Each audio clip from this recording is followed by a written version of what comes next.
Good evening, everyone. And thank you for being with us here tonight at this very important information evening. For those of you that don't know me, my name is Therese Manns and I'm the General Manager at North Sydney Council. Your elected council at North Sydney has a strong focus on community involvement and participation in decision making. And tonight I would like to acknowledge that joining us is North Sydney Mayor, Councillor Zoe Baker, Councillors Shannon Welsh and Godfrey Santa. I would also like to acknowledge Council's Director of Planning and Environment, Marcelo Acciuzzi, and Acting Manager of Strategic Planning, Neil McCurry. Having been with Council for just over 12 months now, I never cease to be amazed by the strong engagement and considered representation and contribution of the residents here in North Sydney Council, and I congratulate you on this. Tonight's agenda is centred around an information session on the State Government's housing reform proposals. The session will be led by Mayor Zoe Baker and presented by Council's strategic planning team. We hope the opportunity tonight to hear from Council's planning team will assist you in gaining a better understanding of the proposals and assist you in consideration and response. Following the presentation, we will hold a question and answer session, and questions can be submitted using the QR code on the screen. Okay, on the screen shortly. Questions can be submitted through the QR code. I encourage you to send your questions through as they come to mind throughout the presentation. You don't have to wait till the question and answer session to do that. The QR code will be displayed again later in the evening if you do miss it at the start. It's very simple to submit your question. There's no need to download an app. You just scan the QR code and follow the browser prompts. And if you're having any trouble, then please ask the person next to you. And in the interim, I might just move up and down just to see if I can help you if you are having trouble. But without further ado, I would like to welcome Councillor Zoe Baker, Mayor of North Sydney Council, to the stage to commence tonight's presentation and do the acknowledgement of country. Thank you.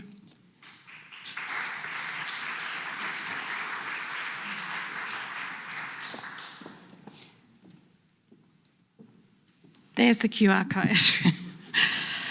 Good evening and welcome. On behalf of all those present, I acknowledge and extend our gratitude to the Camaragal people of the Eora Nation, the traditional custodians of the lands on which we meet, and in the spirit of reconciliation, we honour and respect their elders past, present and emerging, and their deep connection and custodianship of the land, waterways and skies. So the state government rightly is committed to addressing the worst housing affordability and rental crisis since the immediate post-World War II period. The housing crisis is many decades in the making and the causes are complex. The solutions will also be complex and will involve all levels of government.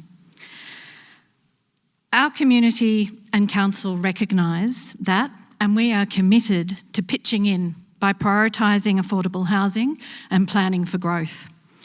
On the 28th of November 2023, Planning Minister Paul Scully announced the low to mid-rise housing reforms, and he said, quote, "Density done well means townhouses, apartments and terraces clustered near shops and high streets and parks. We already have great examples of these types of homes. Sydney has grown using these housing types. Look at homes in Wollstonecraft, Waverton, Erskineville, parts of Wollongong and Newcastle. They're great places to live. We just need more of them." There's a reason that the Minister cited Wollstonecraft and Waverton as good examples of density. Our local government area is one of the 3 most densely populated areas in New South Wales. 89% of our housing stock is medium to high density. Yet we have the lowest levels of open space and recreational facilities in northern Sydney and lower than that in the City of Sydney. Since 2011, the residential population of the North Sydney local government area has grown by 6,600 people, including 2,000 more school-aged children and 3,000 seniors. Since 1987, well over 2,000 house rooms have been lost from our local government area, and there has been a similar erosion of affordable rental units since that time. Yet, whilst more than 4,000 new dwellings have been constructed over the last decade to accommodate growth, average housing and rental prices are at record highs. Council and our community together have been planning for growth for decades.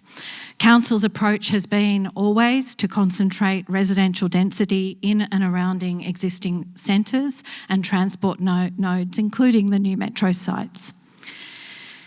Under Council's existing plans, the residential population of North Sydney is expected to increase by 19,500 people, or 27% above the existing population over the next 20 years.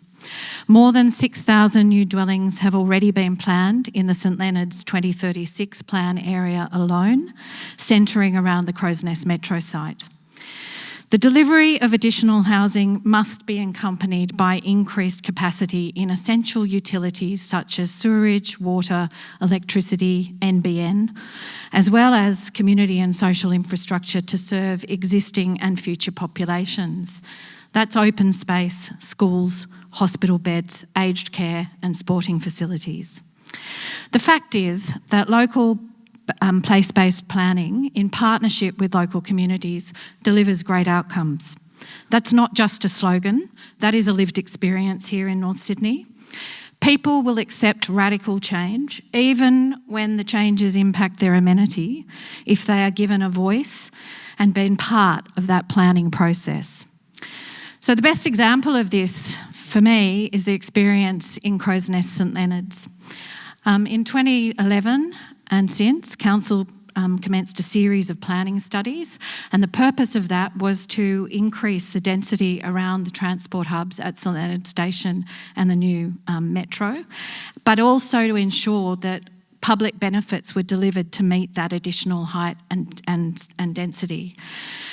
For the first planning study, more than 900 people made submissions, individual submissions, and after the first study was adopted, the planning proposals began to come in with greater height and density, and they came before Council. And at the first meeting of the first planning proposal under that first St Leonard's Crows Nest planning study, it was for a residential flat building in Albany Street. And I will never forget that a registered speaker came to speak on behalf of an owners' corporation of a neighbouring residential flat building. And he described how the proposal would have devastating impacts on the views of that building and even on his own unit. And one would expect that he would then urge the council to not proceed with that increase in density and height, but instead the opposite happened. He urged council to support the rezoning because it was consistent with the excellent place-based planning, and because he understood, and the community did, the need for more housing, but they supported the public benefits that would be delivered from contributions to the fund the expanded Hume Street Park and improved public domain works. So the building now stands in Albany Street as part of a series of residential flat buildings that are part of the planned revitalisation that is happening in Crows Nest. So Council met on Monday night to consider the reforms, and the message that the Council put is essentially this: trust local government and local communities to plan for additional density. Work with councils and communities to allow changes tailored to local conditions and not a blanket one-size-fits-all approach. Back good planning principles and allow communities to deliver density done well. So it is now my pleasure to introduce Council, and before I do, I'll just say this.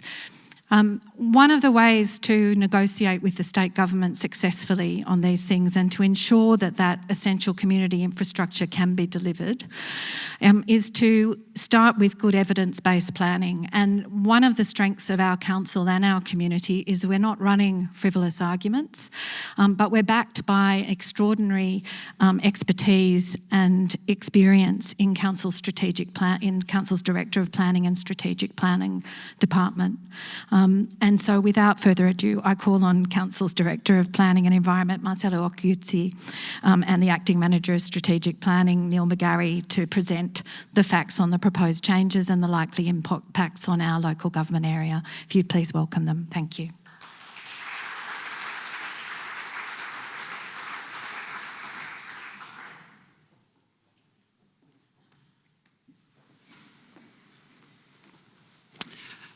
Thank you, Mayor Baker. My name is Marcelo Occhiuzzi and I'm the Director of Planning and Environment here at North Sydney Council. I also like to acknowledge that tonight we meet on Cammeraygal land.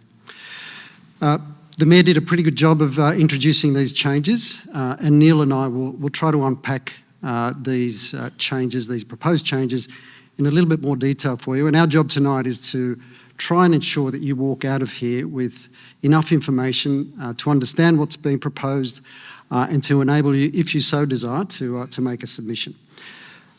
So, what we'll cover tonight. So, I'll speak briefly about how we manage change at the moment. Change is inevitable. Sydney's been growing since the British landed here in 1788, and it's not going to stop growing anytime soon. So I'll talk briefly about that.